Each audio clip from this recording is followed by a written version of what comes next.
Hi, I'm Lily, And I'm Kiki. and today we'll be showing you our molding and casting project. Okay, so the first step of our project was to create the mold, and we did that by gluing our rubber duck in the bottom of this container. And then we had to mix two different parts and pour that rubber in here. When it had set, we created the mold, Which solidified to be a slightly flexible texture. and then after that was the casting process. So we did that by mixing, again, two different parts to create the plastic.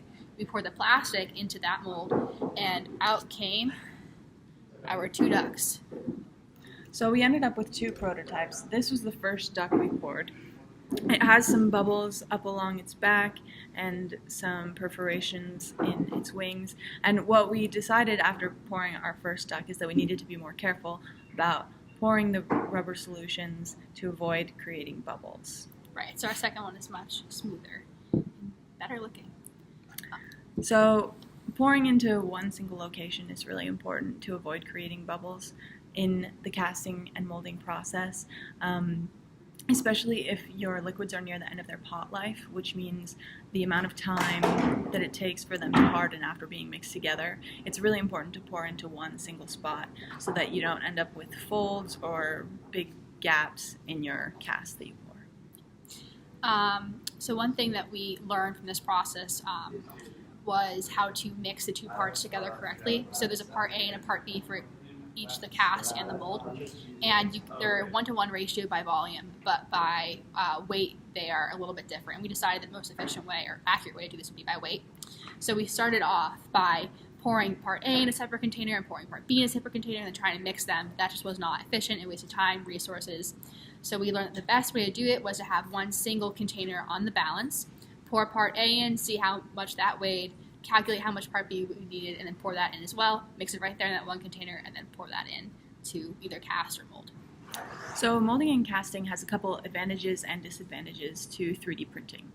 For one, it can be a lot faster to create identical molds of one object, or identical casts of one object. Our casts were finished in about 13 minutes each once our mold was created. Also, casting and molding requires a lot less technology. You don't need computers, you don't need internet access. The only piece of technology we used was a scale, but you could also do that theoretically without power. One of the other advantages is in 3D printing, you tend to get little weaknesses along layers because 3D printers print in layers. However, in the molding and casting process, if you pour smoothly, your creations should be a lot more solid and strong and not have those points of weakness.